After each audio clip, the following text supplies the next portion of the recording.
Hey guys, welcome back to my channel. So என்னோட தமிழ் பார்த்துட்டிங்கனாலே தெரிஞ்சிருக்கும் இது எதை பற்றின வீடியோன்னு. எஸ், நான் வந்து மெஹந்தி கிளாஸஸ் பற்றின ஒரு வீடியோஸ் போடலாம் அப்படின்னு பிளான் பண்ணியிருக்கேன். சடனாக ஏன் இந்த முடிவு அப்படின்னு பார்த்தீங்கன்னா, சில பேருக்கு தெரிஞ்சிருக்கும், சில பேருக்கு தெரிஞ்சிருக்காது. நான் வந்து இந்தியாவில் இருந்தப்போ மெஹந்தி கிளாஸஸ் நான் எடுத்துகிட்டு இருந்தேன். ஸோ இங்கே வந்ததுக்கப்புறமா எனக்கு நிறைய பேர் எனக்கு இன்னைக்கு வரைக்குமே எனக்கு கிளாஸஸ் இருக்கா, போயிட்டுருக்கா அப்படின்னா எனக்கு இன்ன வரைக்குமே எனக்கு என்கொயரிஸ் வந்துட்டுருக்கு. ஆன்லைன் கிளாஸஸ் எடுத்துகிட்டு இருந்தேன், பட் நிறைய பேர் ஆன்லைன் கிளாஸஸ் ப்ரிஃபர் பண்ண மாட்டேங்கிறாங்க. கண்டிப்பாக பயம் இருக்கும், என்னால் புரிஞ்சுக்க முடியுது. சப்போஸ் நம்ம ஆன்லைன் கிளாஸ்னா இப்போ நம்ம பே பண்ணுறோம், சப்போஸ் லேர்ன் பண்ணிக்க முடியாமல் போயிடுச்சுன்னா என்ன ஆகும் அப்படிங்கிற மாதிரி கொஞ்சம் பயம் இருக்கும். ஸோ ஓகே, நமக்கு தெரிஞ்சதை எதுக்கு இப்படி வேஸ்ட் பண்ணிட்டு, ஸோ நம்ம வீடியோஸாக போடலாம். ஸோ லேர்ன் பண்ணிக்கணும்னு நினைக்கிறவங்க, டைம் இல்லாதவங்க, அவங்க கிடைக்கிற டைமில் பார்த்து யூஸ் பண்ணிப்பாங்க அப்படிங்கிற மாதிரி பிளான் பண்ணி தான் அந்த வீடியோஸ் நேர்லேருந்து போடலான்னு பிளான் பண்ணியிருக்கேன். ஸோ கண்டிப்பாக சப்போர்ட் கொடுப்பீங்கன்னு நம்புகிறேன். அண்ட் முக்கியமாக நான் சொல்கிறது எல்லாமே டெய்லி ப்ராக்டிஸ் பண்ணுங்க. கண்டிப்பாக நீங்கள் 1 மந்த்தில் ஒரு ப்ரொஃபஷனல் லெவலில் வர முடியும், நீங்கள் ப்ராக்டிஸ் பண்ணிங்கன்னா மட்டும்தான். ஸோ இதில் வந்து நான் டிப்ஸ் அண்ட் ட்ரிக்ஸ் எல்லாமே உங்களுக்கு நான் சொல்லியிருக்கேன். எதுவுமே நான் ஹைட் பண்ண போகிறது கிடையாது. எனக்கு தெரிஞ்சது, நான் லேர்ன் பண்ணிக்கிட்டது, நான் இதுக்கு முன்னாடி ஆஃப்லைன் கிளாஸஸ்லாம் நான் எப்படி வந்து டீச் பண்ணிட்டு இருந்தேனோ அது எல்லாமே நான் வந்து இந்த வீடியோஸில் சொல்ல போகிறேன். ஸோ கொஞ்சம் கொஞ்சமாக நம்ம போகலாம். ஒரே வீடியோவில் மொத்தமாக எல்லாத்தையும் போட்டு நான் கன்ஃபியூஸ் பண்ண விரும்பலை. ஸோ நான் ஆஃப்லைன் கிளாஸஸில் எந்தெந்த டாபிக் ஃபஸ்ட் டே செகண்ட் டேல என்னென்ன கவர் பண்ணுவேனோ அதை மட்டும் உங்களுக்கு இந்த வீடியோவில் டே 1 டே 2 நான் போடுறேன். ஸோ உங்களுக்கு தெரிஞ்சவங்க யாராவது இந்த மாதிரி கிளாஸஸ் எதுவும் இருக்கான்னு பார்த்துட்டு இருக்காங்க, இல்லைனா போக முடியாமல் இருக்காங்க அப்படின்னாலும் மறக்காமல் இந்த வீடியோ உங்களுக்கு ஷேர் பண்ணுங்கள். கண்டிப்பாக உங்களுக்கு ஹெல்ப்ஃபுல்லாக இருக்கும். ஸோ இப்போ வாங்க நம்ம வீடியோக்குள்ளே போயிடலாம்.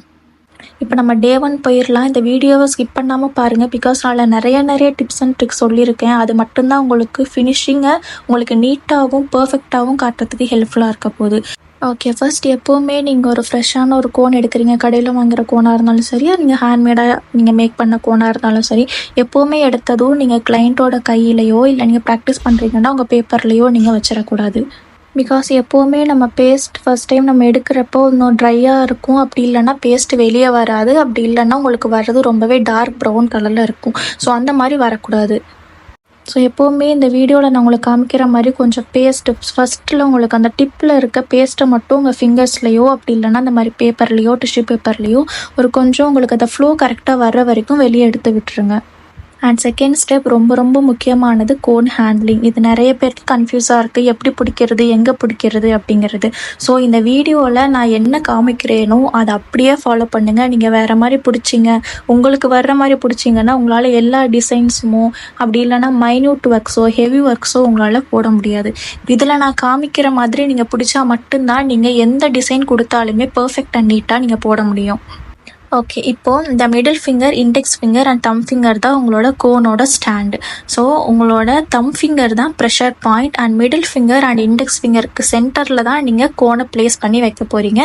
அண்ட் கோனோட பேக் சைடை தம் ஃபிங்கர் அண்ட் இண்டெக்ஸ் ஃபிங்கருக்கு சென்டரில் வச்சு ஹோல்ட் பண்ணி பிடிச்சிக்கோங்க. அண்ட் முக்கியமாக உங்களோட தம் ஃபிங்கர் மட்டும்தான் உங்களோட ப்ரெஷர் கண்ட்ரோல் இருக்கணும். இண்டெக்ஸ் ஃபிங்கர் அண்ட் மிடில் ஃபிங்கரில் நீங்கள் எந்த ஒரு கண்ட்ரோலுமே பண்ணக்கூடாது. அண்ட் அடுத்த ஸ்டெப், நீங்கள் எப்போவுமே கிளைண்ட்டோட ஹேண்ட்லேயோ இல்லை பேப்பர்லேயோ எடுத்ததுமே டிப்பை ரொம்ப நம்ம ப்ரெஷர் கொடுத்து சர்ஃபேஸில் வைக்கக்கூடாது.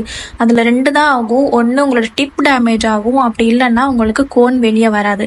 அதனால தான் உங்களுக்கு வந்து கொஞ்சம் பல்கியாக உங்களுக்கு பேஸ்ட் நிறையா வெளியே வர்றது, வராமல் ஸ்டாப் ஆகிறது, இதுதான் உங்களுக்கு மெயினான ரீசனே. ஓகே, அப்புறம் எப்படி தான் பிடிக்கிறது அப்படின்னு கேட்டிங்கன்னா, பட்டும் படாமல் அப்படின்னு சொல்லுவாங்களே, ஸோ அந்த மாதிரி தான் இருக்க போது. கிளைண்ட்டோட ஸ்கின்னுக்கும் உங்களோட கோனுக்கும் இருக்கிற டிஸ்டன்ஸ் தான். ஸோ அவங்க ஸ்கின்னிலையும் டச் ஆகணும், பட் நீங்கள் ஓவராக ப்ரெஷரும் கொடுக்கக்கூடாது. ஃபர்ஸ்ட் நம்ம தின் லைன்ஸ் போயிடலாம். ஸோ இதில் முக்கியமாக நீங்கள் கோனை ரொம்ப மேலே பிடிக்கிறத அவாய்ட் பண்ணிடுங்க. நீங்கள் எவ்வளோ கீழே பிடிச்சாலும் பரவாயில்ல, பட் மேலே பிடிக்கிறத மட்டும் அவாய்ட் பண்ணிடுங்க. ஃபர்ஸ்ட் லைன்ஸ்க்கு நீங்கள் ஸ்கின்னில் போகிறதா இருந்தாலும் சரி, பேப்பரில் போகிறதா இருந்தாலும் சரி, ஃபர்ஸ்ட் உங்கள் கோனோட டிப்பை ஸ்கின்லேயோ பேப்பர்லேயோ டச் பண்ணிடுங்க. டச் பண்ணிவிட்டு உங்களோட தம் ஃபிங்கர் யூஸ் பண்ணி மைல்டாக ஒரு ப்ரெஷர் கொடுங்க. நீங்கள் ப்ரெஷர் கொடுக்குற டைமில் பேஸ்ட் வெளியே வர்ற அந்த ஒரு செகண்டில் நீங்கள் என்ன பண்ணணும், கோனை மேலே தூக்கணும். அதாவது ஸ்கின்னில் இருந்தோ பேப்பரில் இருந்தோ மேலே தூக்கணும். ப்ரெஷர் கொடுத்துட்டே நீங்கள் வந்து லிஃப்ட் பண்ணணும். லிஃப்ட் பண்ணிவிட்டு தான் நீங்கள் லைன் போடணும். பேப்பர்லேயோ ஸ்கின்லேயோ டச் பண்ணி நீங்கள் லைன் ட்ரா பண்ணக்கூடாது. ஸோ எதனால் நம்ம டச் பண்ணி போடக்கூடாது அப்படின்னு கேட்டிங்கன்னா, ஃபர்ஸ்ட் லைன் பார்த்தீங்கன்னா லிஃப்ட் பண்ணி போட்டது, செகண்ட் அண்ட் தேர்ட் பார்த்தீங்கன்னா டச் பண்ணி போட்டது. ஸோ செகண்ட் பார்த்தீங்கன்னா உங்களுக்கு அட்னிமனாக இருக்கும், தேர்ட் பார்த்தீங்கன்னா ஃபர்ஸ்ட்லேயும் உங்களுக்கு எண்டுலேயும் ஒரு டாட் மாதிரி வந்திருக்கும். ஸோ இதுதான் ரீசன். நான் மேலே லிஃப்ட் பண்ணி போட்டதுக்கும் செகண்டுக்கும் தேர்டுக்கும் நீங்கள் பார்த்தீங்கனாலே உங்களுக்கு டிஃப்ரென்ஸ் தெரியும். ஸோ நெக்ஸ்ட் அடுத்தது நம்ம தூக்கி போட்டோம்னா கண்டிப்பாக இந்த மாதிரி பிரேக் ஆகும். ஸோ அதெல்லாம் எதனால் வருது, அதை நம்ம எப்படி ஸ்டாப் பண்ணலாம் அப்படின்னு கேட்டிங்கன்னா, ஸோ நம்ம வந்து லைன் போட ஸ்டார்ட் பண்ணுறப்ப நம்ம தம் ஃபிங்கர் வச்சு கோணம் ஒரு ப்ரெஷர் கொடுத்துருப்போம். அந்த ப்ரெஷர்லேயே நம்ம ஸ்டார்ட் டு எண்டு வரைக்கும் நம்ம போனோம்னா கண்டிப்பாக பிரேக் ஆகும். ஸோ அதனால் நீங்கள் என்ன பண்ணணும், நீங்கள் ஸ்டார்டிங்கில் ஒரு ப்ரெஷர் கொடுத்துருப்பீங்க, அந்த ப்ரெஷர்லேருந்து நீங்கள் லைன்ஸ் எக்ஸ்டெண்ட் பண்ணி போக போக கிராஜுவலாக உங்களோட தம் ஃபிங்கர் வச்சு கோண ப்ரெஷர் கொடுக்கறதையும் நீங்கள் இன்க்ரீஸ் பண்ணிக்கிட்டே வரணும். அண்ட் முக்கியமாக நீங்கள் லைன்ஸ் மட்டும் இல்லை, எந்த டிசைன் போட்டாலுமே நீங்கள் ரொம்பவே பொறுமையாக தான் போடணும். அண்ட் நீங்கள் ரொம்ப பொறுமையாக போடுறப்ப இந்த லைன்ஸ் போடப்போ உங்களுக்கு ஒரு சில பிரச்சனை வரும். அது என்னன்னு பார்த்தீங்கன்னா, உங்களுக்கு ரோல் ஆகும். நீங்கள் மேலே தூக்கி போடுறப்ப கண்டிப்பாக அந்த பேஸ்ட் உங்களுக்கு இந்த மாதிரி ரோல் ஆகி தான் வரும். அது ஏன்னு கேட்டிங்கன்னா, நம்ம பொறுமையாக தான் போடணும். பட் நீங்கள் லைன்ஸ் நீங்கள் தூக்கி ட்ரா பண்ணுறப்ப நீங்கள் ஒரே பிளேஸில் வச்சுட்டு நீங்கள் ப்ரெஷர் கொடுத்தீங்கன்னா கண்டிப்பாக ரோல் ஆகும். ஸோ அதை நீங்கள் அவாய்ட் பண்ணுறதுக்கு நீங்கள் ப்ரெஷர் கொடுத்துட்டே நீங்கள் லைன்ஸை இழுக்கணும். ப்ரெஷர் கொடுத்துட்டே நீங்கள் இழுத்தீங்கன்னா தான் உங்களுக்கு லைன்ஸ் வரும். அப்படி இல்லைன்னா உங்களுக்கு கண்டிப்பாக ரோல் ஆகும். அண்ட் ஃபாஸ்ட்டாக நீங்கள் இழுத்தீங்கன்னாலும் பிரேக் ஆகும். அண்ட் நான் இதில் சொன்ன சின்ன சின்ன விஷயத்தையே நீங்கள் நோட் பண்ணி அதை நீங்கள் வந்து ஒர்க் பண்ணி பார்த்தீங்கன்னா உங்களுக்கு கண்டிப்பாக லைன் போடுறது ஒர்க் அவுட் ஆகும். அண்ட் இது உங்களுக்கு கண்டிப்பாக ஃபர்ஸ்ட் டேயில் வராது. நீங்கள் டெய்லி ப்ராக்டிஸ் பண்ணால் தான் உங்களுக்கு வரும். சில பேருக்கு ஃபர்ஸ்ட் டே வரும், சில பேருக்கு லேட் ஆகும். ஸோ ஒவ்வொருத்தங்களை பொறுத்தும். சொன்னது எல்லாமே சின்ன சின்ன விஷயத்தையும் நீங்கள் அப்சர்வ் பண்ணி அதை அப்படியே நீங்கள் இம்ப்ளிமெண்ட் பண்ணிங்கன்னா கண்டிப்பாக வரும். ஓகே, வாங்க இப்போ நம்ம திக் லைன்ஸ் போயிடலாம். திக் லைன்ஸ்லேயுமே நிறைய பேர் பண்ணுற மிஸ்டேக், ஒரே ஸ்ட்ரோக்கில் வந்து ப்ரெஷர் அதிகமாக கொடுத்து லைன்ஸ் போட்டுறது. இது ரொம்ப ரொம்ப பெரிய மிஸ்டேக். நம்மளுக்கு வந்து இந்த தின் லைன்ஸ், திக் லைன்ஸ், டாட்ஸ் இது எல்லாமே தான் நம்மளோட டிசைன் அவுட்புட்டை எப்படி காட்ட போகுது அப்படிங்கிறத இது மட்டும்தான் டிசைட் பண்ணும். நீங்கள் எவ்வளோ பெரிய டிசைன்ஸ் போட்டாலும் இந்த லைன்ஸ், டாட்ஸ், இந்த ஹம்ஸ் இது எல்லாமே நீங்கள் வந்து டேமேஜ் பண்ணிட்டீங்க அப்படின்னாலே ஹோல் டிசைனுமே உங்களுக்கு வந்து ஸ்பாயில் ஆயிரும். அண்ட் செகண்ட் மிஸ்டேக், இந்த மாதிரி டபுள் லைன்ஸ் ட்ரா பண்ணிவிட்டு உள்ளே இந்த மாதிரி கலர் பண்ணுறது. ஓகே, இப்போ பர்ஃபெக்டான திக் லைன் எப்படி போகிறதுன்னு பார்த்துடலாம். ஸோ ஃபர்ஸ்ட் நான் தின் லைன்ஸ் போகிறதுக்கு என்ன ஸ்டெப்லாம் சொன்னேனோ அதை அப்படியே ஃபாலோ பண்ணி ஒரு சிங்கிளான ஒரு தின்னான ஒரு லைன் போட்டுக்கோங்க. அண்ட் செகண்ட் லைனில் தான் நீங்கள் ரொம்ப கவனமாக இருக்கணும். நீங்கள் ஃபர்ஸ்ட் லைனுக்கும் செகண்ட் லைனுக்கும் நீங்கள் எவ்வளோ பக்கத்தில் போட்டாலும் ப்ராப்ளம் இல்லை. பட் ரெண்டுக்குமே ரொம்ப டிஸ்டன்ஸ் இல்லாத மாதிரி மட்டும் பார்த்துக்கோங்க. ஓகே, இப்போ நான் அதில் பண்ண மாதிரி செகண்ட் லைனும் நீங்கள் ட்ரா பண்ணிவிட்டு இந்த 2 லைன்ஸ்க்கும் சென்டராக உங்களோட டிப்பை ப்ளேஸ் பண்ணி நம்ம தின் லைன்ஸ் போடுறப்ப நான் ஒரு டிப்ஸ் சொன்னேன்ல, ஸ்டார்டிங் நம்ம வந்து ப்ரெஷர் கொடுக்குறோம், போக போக இன்க்ரீஸ் பண்ணணும் அப்படிங்கிறது தான் இதுலையும். ஸோ இதில் வந்து தின் லைனுக்கு கொடுத்ததை விட இன்னும் எக்ஸ்ட்ரா நம்ம கொடுக்க போகிறோம். ஸோ ஃபர்ஸ்ட் ஸ்டார்ட் பண்ணுறப்போ ஒரு ப்ரெஷரில் ஸ்டார்ட் பண்ண போகிறீங்க. அந்த ப்ரெஷர் நீங்கள் அந்த ப்ரெஷர் கொடுக்கறதுல உங்களுக்கு வெளியே வர்ற பேஸ்ட் மேலே இருக்க லைன்லேயும் கீழே இருக்க லைன்லேயும் ஈவனாக ஸ்ப்ரெட் ஆகணும். ஸோ அதுதான் ரொம்ப ரொம்ப முக்கியம். ஸோ நீங்கள் அடுத்தடுத்து நீங்கள் எக்ஸ்டெண்ட் பண்ணிகிட்டே போகிறப்ப இன்னும் நீங்கள் ப்ரெஷர் அதிகமாக்கிட்டே வரணும். அவ்வளோதான். இப்போ நான் இதில் போட்டிருக்க திக் லைன்ஸ் தான் பர்ஃபெக்டான திக் லைன்ஸ். இப்போ சப்போஸ் நீங்கள் வந்து 2 லைனையும் தள்ளி ரொம்ப பெருசாக போட்டிங்க அப்படின்னா உங்களுக்கு அதில் என்ன ப்ராப்ளம் வரும்னா, நான் செகண்ட் லைன் போட்டிருக்கேன்ல உள்ள கலர் பண்ணி, ஸோ உங்களுக்கு அந்த மாதிரி ஒரு ப்ராப்ளம் வரும். நீங்கள் ஒரே ஸ்ட்ரோக்கில் நீங்கள் இழுக்க முடியாது. மேலேயும் கீழேயும் கேப் இருக்கும். ஸோ கேப் வரதுனால நீங்கள் ஆட்டோமேட்டிக்காக என்ன பண்ண ஆரம்பிச்சிருவீங்க, கலர் பண்ண ஆரம்பிச்சிருவீங்க. அதுக்கப்புறமா உங்களோட திக் லைன்ஸ் மட்டும் ஹோல் டிசைன்ஸ்லேயும் உங்களுக்கு அது மட்டும் தனியாக ஹார்டாக தெரியும். அண்ட் இந்த திக் லைன்ஸுக்குமே நீங்கள் உள்ளே ஃபில் பண்ணுறப்ப அந்த கலர் ஃபில் பண்ணுறப்ப நீங்கள் டிப்பை ரொம்ப நீங்கள் ப்ரெஷர் கொடுத்து ஹேண்ட்லையோ இல்லை எனி சர்ஃபேஸில் நீங்கள் ப்ரெஷர் கொடுத்து போட்டிங்கன்னா உங்களுக்கு பேஸ்ட் கண்டிப்பாக வெளியே வராது. கண்டிப்பாக உங்களுக்கு பபுளாக வரும், அப்படி இல்லைன்னா வராது. ஸோ நீங்கள் என்ன பண்ணணும், நீங்கள் ஸ்டார்ட் பண்ணுறப்ப உங்களுக்கு ஒரு பேஸ்ட் வெளியே வந்திருக்கும்.